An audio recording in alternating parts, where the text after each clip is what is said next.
Hello everyone, in today's video I'm going to be showing you how to make your own Sculptamold. Sculptamold, you probably know what it is if you're watching this video, is basically a product made out of plaster and paper that you can add water to and form all sorts of shapes with it. It can be used for all sorts of arts and crafts purposes. In my case, I'm using it for my model railway. I'm going to try using it sometime for building hills, and currently I'm using it to fill in some gaps in some foam. So what you need in order to build your own Sculptamold, pretty simple. I just use toilet paper or bathroom tissue, just have a fair bit of it. You'll see how I use it in a minute. And then for the plaster, I just use traditional plaster of Paris. And then of course you need to add water to it as well. So I've just got my water bottle off to the side, and I'll just dump water into it when the time comes. So how my method differs from most other people is most people use a blender to tear paper into shreds before putting the plaster into it. And I think that's kind of ridiculous because in order to use a blender for the paper, you need to wet the paper down and it just makes a mess inside your blender. And especially if you use that blender as well for food and that sort of stuff, you probably don't really want to be shredding paper in it.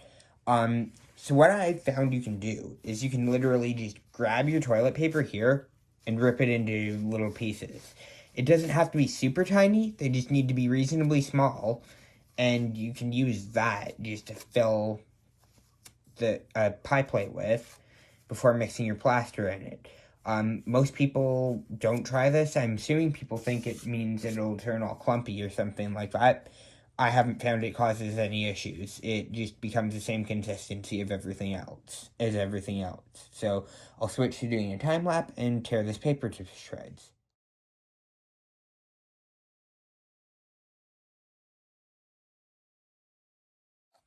Alright, so I think that's probably enough for now. So what I'm going to do next is just grab plaster and pour it in. Which is pretty straightforward. Just, for me anyways, the plaster is just a bit like a milk carton and you need to push it open. Which I'm going to put my phone back on the tripod because that's way too hard to do with this one hand. Try not to make too much dust with it. And then pour a bit in. You want to have about a 50-50 consistency, so about 50% plaster of Paris, 50% paper. So put your plaster in. Apparently make a big mess. I'm just going to pause for a second. Alright, so one thing I should have done earlier was put some newspaper down just to ensure that I don't make a huge mess, because this stuff's messy. So what I'm going to do now is just add some water to this. You don't need to add too much. I added way too much just there. And then with your hand, it doesn't feel nice. Just mix the plaster and paper together with the water to make some Sculptamold. This is very liquidy. I put way too much water in it, so I might need to add more plaster and paper. There's a lot of plaster, so I'm just going to I've got some more paper here off to the side. Just tear it up and put little bits in. Kind of hard now because I have got my hands covered in plaster, but such is life. I'll get it in there. You have to be reasonably quick because you don't want your plaster to harden now. This is my fault. I should have put more paper in the first place, and I also shouldn't have dumped so much water in, but I think this will still work. You don't have to have exactly the right consistency. It just probably will take longer to dry because of the way I did it. I'll stop the camera here just in a second. Just hard with plaster on my hand. So I'm off the tripod now, so you're gonna have to excuse me. The camera quality is gonna be very shaky. So my model railway is right here. And basically what's happened is I got some super glue on the foam here, and super glue eats away at foam. I was using it to try and stick some of these rock molds in place, or rocks that were made from rock molds, I should say.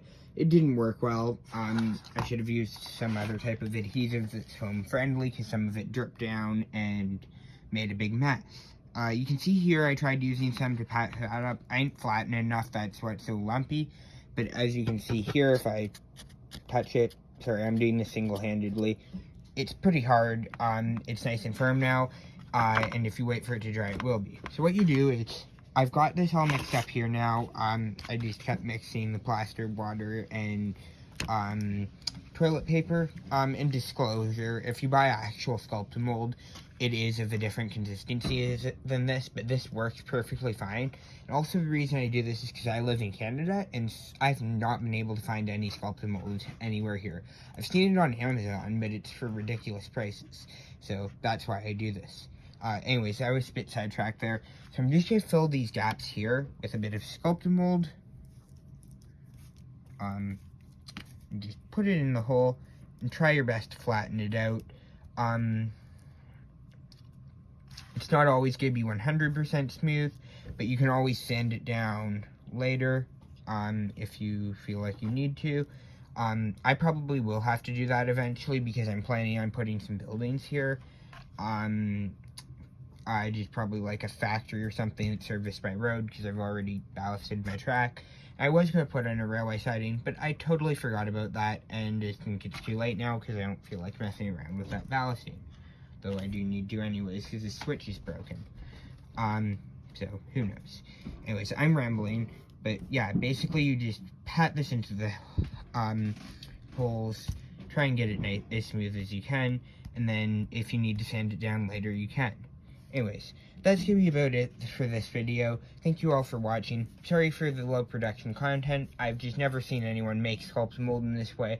I think it's much easier than using a blender, so I just wanted to share this tip with you guys. Anyways, thanks for watching, and I'll see you in the next video. Bye.